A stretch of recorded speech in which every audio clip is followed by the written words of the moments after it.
வணக்கம் அன்பு நண்பர்களே. நான் ஷஹீனா ரஹ்மான் வங்கதேசத்தில் உள்ள ஒரு சிறையில் 38 ஆண்டுகளாக பெண் இன்ஸ்பெக்டராக பணியாற்றி வருகிறேன். என் வாழ்க்கை முழுவதும் நீதிமன்றங்கள், காவல் நிலையங்கள் மற்றும் சிறைச்சாலை சுவர்களுக்குள் தான் கழிந்திருக்கிறது. இந்த ஆண்டுகளில் நான் பல குற்றவாளிகளை சந்தித்தேன். சிலர் அப்பாவியாகவும் மற்றவர்கள் கொடூரமாகவும் தோன்றினர். ஆனால் ஒரு கைதி என் மனதை முற்றிலும் குழப்பினான். அவனது பெயர் அலி ஹாசன், கைதி எண் 823. 19 வயது மட்டுமே உள்ள இந்த இளைஞனின் கண்கள் வேறு உலகத்தை பார்ப்பது போல தோன்றியது. அலியின் முகத்தில் ஒரு அமைதி இருந்தாலும் அந்த அமைதிக்குப் பின்னால் ஒரு துக்கம் ஒளிந்திருப்பதை நான் கண்டேன். அவனது 19வது வயதில் இந்த உலகத்தை விட்டு விடைபெற வேண்டிய நிலை என் இதயத்தை வேதனைப்படுத்தியது. அவன் மிகவும் குறைவாகவே பேசினான், ஏதோ ஆழ்ந்த சிந்தனையில் மூழ்கியவன் போல. "உனக்கு இந்த தண்டனை ஏன் கிடைத்தது?" என்று கேட்க பலமுறை தோன்றிய போதிலும் அவனது முகத்தில் தெரிந்த நிராசையும் உதவியற்ற தன்மையும் என்னை தடுத்தன. ஒரு நாள் எனக்கு ஒரு உத்தரவு கிடைத்தது. 2 நாட்களுக்குப் பிறகு அலி ஹாசனின் மரண தண்டனை நிறைவேற்றப்படும். அதற்கு முன் அவனது கடைசி ஆசையை அறிய வேண்டும். சிறை விதிகளின்படி மரண தண்டனைக்கு முன் ஒவ்வொரு கைதியின் கடைசி ஆசையையும் நிறைவேற்ற முயற்சிக்கப்படும். அது ஒரு குறிப்பிட்ட உணவாகவோ, அன்புக்குரியவர்களை சந்திப்பதாகவோ அல்லது வேறு ஏதாவது ஆகவோ இருக்கலாம். நான் அலியிடம் கேட்டேன், "உனது கடைசி ஆசை என்ன? நாங்கள் அதை நிறைவேற்ற முயற்சிக்கலாம்." அவன் என்னை ஒரு கணம் பார்த்துவிட்டு அமைதியாக கூறினான், "எனது வாழ்க்கையின் கடைசி இரவை என்னை மனமுவந்து திருமணம் செய்ய தயாராக உள்ள ஒரு பெண்ணுடன் செலவிட விரும்புகிறேன். ஒரு நாளுக்கு என் மனைவியாக வாழ விரும்பும் ஒருவரை கண்டறிய மசூதியில் அறிவிப்பு செய்ய வேண்டும்." இந்த வார்த்தைகளை கேட்டு நான் அதிர்ந்து போனேன். சிறையில் உள்ள மற்ற அதிகாரிகளும் திகைத்தனர். இது எவ்வளவு விசித்திரமான ஆசை என்று எல்லோரும் ஒருவரை ஒருவர் பார்த்தனர். எஸ்பி சார் கூட முதலில் சிரித்துவிட்டு பின்னர் கூறினார், "உன் ஆசையை நிறைவேற்ற முயற்சிக்கலாம், ஆனால் உனக்கு மரண தண்டனை விதிக்கப்பட்டிருக்கிறது. யார் உன்னை திருமணம் செய்ய முன்வருவார்கள்? உன் குடும்பம் ஏழ்மையானது, உன் வயதும் குறைவு. யாராவது இதற்கு சம்மதிப்பார்கள் என்று உனக்கு தோன்றுகிறதா?" அலி அமைதியாக பதிலளித்தான், "நீங்கள் என் ஆசையை அறிவிக்கவும். யாரும் வரவில்லை என்றால் எனக்கு வேறு ஆசையும் வேண்டாம்.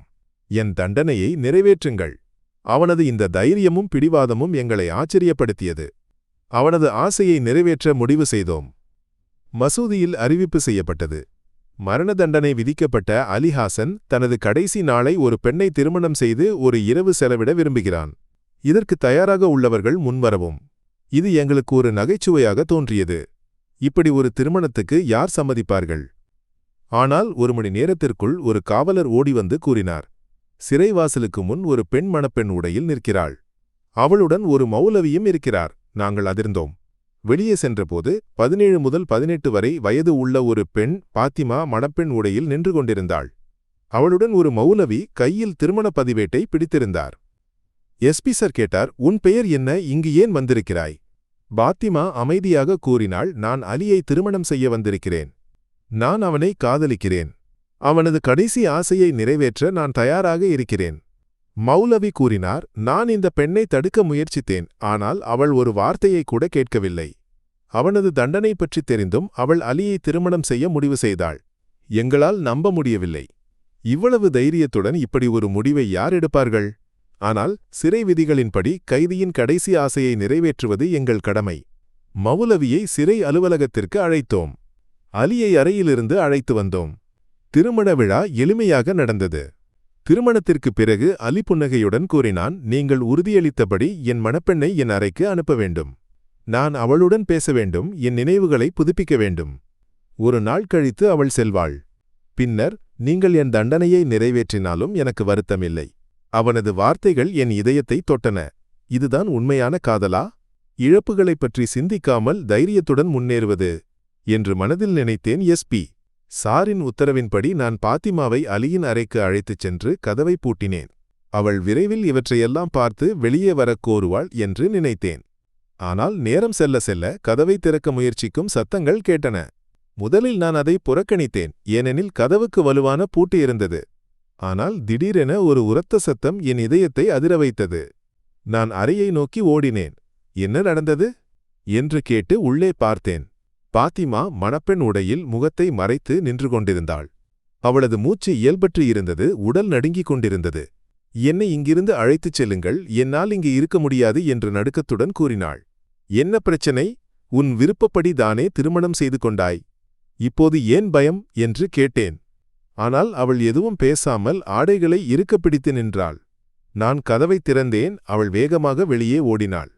நான் கதவை மீண்டும் பூட்டி என் அலுவலகத்திற்கு திரும்பினேன். மறுநாள் காலை எஸ்பி சார் அலுவலகத்திற்கு ஓடி வந்தார். எண் 823 எங்கே என்று கோபத்துடன் கேட்டார். அவன் அறையில்தான் இருக்கிறான் சார் என்று பதிலளித்தேன். போய் நன்றாக சோதனை செய் என்று உத்தரவிட்டார். என் இதயம் வேகமாக துடிக்கத் தொடங்கியது. நான் அலியின் அறைக்கு ஓடினேன். அலி, இங்கே வா என்று அழைத்தேன். ஆனால் உள்ளிருந்து எந்த பதிலும் வரவில்லை.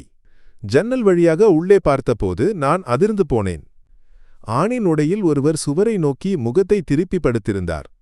நான் கதவை திறந்து உள்ளே நுழைந்தேன். அது பாத்திமாவாக இருந்தது. மணப்பெண் உடையில் வந்தவள்தான். அப்போது எனக்கு புரிந்தது, அலி பாத்திமாவின் உடையை அணிந்து சிறையை விட்டு தப்பித்து விட்டான். எஸ்பி சார் வந்து இந்த காட்சியைக் கண்டு கோபத்துடன் கத்தினார். இது என்ன? அலி எங்கே? நான் எதுவும் பேச முடியவில்லை. உன் கவனக்குறைவால் ஒரு மரண தண்டனை கைதி தப்பிவிட்டான். இனி மேலதிகாரிகளுக்கு நாம் என்ன பதில் சொல்வோம் என்று என்னை கடிந்தார். நாங்கள் பாத்திமாவை விசாரித்தோம். அவள் அமைதியாக கூறினாள், நீங்கள் அலியிடம் செய்தது சரியல்ல. அவன் பெரிய குற்றவாளி இல்லை. நான் கோபத்துடன் பதிலளித்தேன், நீதான் அதை சொல்லக்கூடாது. ஆனால் அவள் தைரியமாக கூறினாள், அலி நிரபராதி. காலம் அதை நிரூபிக்கும். நான் பாத்திமாவிடம் மேலும் கேள்விகள் கேட்டேன். உன் இந்த செயலுக்கு பின்னால் உள்ள உண்மையான காரணம் என்ன? அலியுடன் உனக்கு என்ன உறவு? அவள் ஒரு கணம் மௌனமாக இருந்துவிட்டு கூறினாள், எனது முழு கதையையும் கேட்டால் ஒருவேளை உங்கள் முடிவு மாறலாம். உண்மை உங்களுக்கு புரியும். அவள் தன் கதையை சொல்லத் தொடங்கினாள். என் பெயர் பாத்திமா. அலி என் அக்காவின் மாப்பிள்ளையாக இருந்தவன். அவன் தைரியமான நீதியுள்ள இளைஞன். ஒருபோதும் யாரையும் பயந்து பின்வாங்காதவன். எங்கள் அப்பாவுக்கு அவனை மிகவும் பிடிக்கும். அவனது திருமண நிச்சயதார்த்தத்திற்கு பிறகு அவன் எங்கள் வீட்டிற்கு அடிக்கடி வந்தான். எங்கள் கிராமத்தில் நிலைமை அவ்வளவு அமைதியாக இல்லை. ஒரு இரவு அலி என் அக்காவை சந்திக்க வீட்டிற்கு வந்தான். அப்போது அப்பா வீட்டில் இல்லை. நானும் அக்காவும் மட்டுமே வீட்டிலிருந்தோம். அலி பின்புற கதவு வழியாக வந்தான். நான் தேநீர் தயாரிக்க சமையலறைக்கு சென்றேன். திடீரென முன் கதவு பலமாக தட்டப்படும் சத்தம் கேட்டது. நான் பயந்து போனேன். அப்பா வந்திருக்கிறாரா என்று நினைத்தேன். ஆனால் கதவில் 4 பேர் நின்று கொண்டிருந்தனர். அவர்களது முகம் பயங்கரமாக இருந்தது. அவர்கள் சாதாரண மனிதர்கள் இல்லை, குற்றவாளிகள் என்று ஒரே பார்வையில் புரிந்தது. கதவை திற, இல்லையென்றால் அதை உடைத்து உள்ளே வருவோம் என்று அவர்கள் கத்தினர். நான் பயத்துடன் கூறினேன், வீட்டில் நாங்கள் 2 பெண்கள் மட்டுமே இருக்கிறோம்.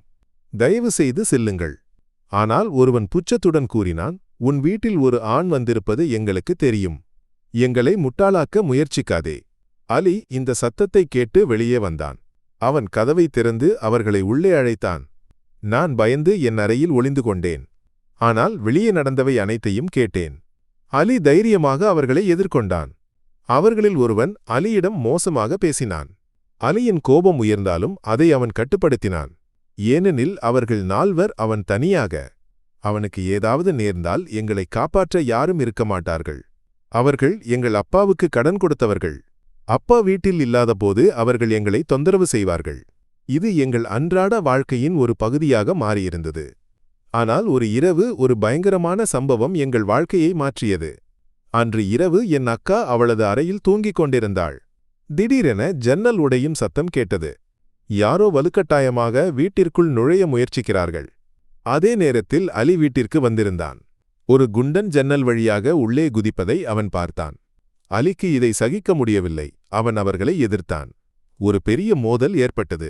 இந்த கலவரத்தில் என் அக்கா கொல்லப்பட்டாள். அலியை குற்றவாளியாக்கி அவனுக்கு மரண தண்டனை விதிக்கப்பட்டது. ஆனால் உண்மையான குற்றவாளிகளை யாரும் பிடிக்கவில்லை. நாங்கள் ஒரு ஏழை குடும்பம். எங்களுக்கு பலமோ பணமோ இருந்திருந்தால் ஒருவேளை இவை எதுவும் நடந்திருக்காது. இந்த உலகில் பலவீனர்களுக்கு நீதி கிடைப்பதில்லை. அலி செய்தது தன் குடும்பத்தின் கௌரவத்தை காக்கவே. அவன் ஒரு அப்பாவியின் உயிரை எடுக்கவில்லை என்று பாத்திமா கண்ணீருடன் கூறினாள். இந்த நேரத்தில் அலியின் அம்மா என்னிடம் வந்து ஒரு திட்டத்தை கூறினார். என் மகனை காப்பாற்ற என் மற்றொரு மகளையும் பலி கொடுப்பேன் என்று அவர் கூறினார். எங்கள் குடும்பத்திற்கு என் தேவையை விட அலியின் தேவை அதிகம். அவனை காப்பாற்ற நான் எதையும் செய்ய தயாராக இருந்தேன்.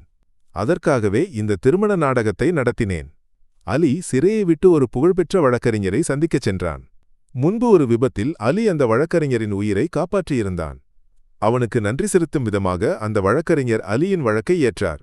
நீதிமன்றத்தில் உண்மையான சம்பவம் வெளிப்படுத்தப்பட்டது. அலி நிரபராதி என்று நிரூபிக்கப்பட்டு அவனை மரியாதையுடன் விடுவித்தனர். அலியின் அம்மா கூறியது சரியாக இருந்தது. கடவுள் உனக்கு தண்டனை தரமாட்டார். நீ விரைவில் சிறையை விட்டு வெளியே வருவாய் என்று அவர் கூறினார். அப்படியே நடந்தது. இந்த சம்பவம் இன்றும் என் மனதில் உயிரோடு இருக்கிறது. சில கதைகள் காலத்துடன் மறக்கப்படும், ஆனால் சிலவை இதயத்தில் என்றும் நிலைத்திருக்கும். அன்பு நண்பர்களே, இந்த கதை உங்களுக்கு எப்படி இருந்தது? அலிக்கு நீதி கிடைத்ததாக நினைக்கிறீர்களா? உங்கள் கருத்தை தவறாமல் பகிரவும். இந்த கதை பிடித்திருந்தால் ஒரு லைக் கொடுங்கள். மற்றொரு சுவாரஸ்யமான கதையுடன் மீண்டும் வருகிறேன். நன்றி.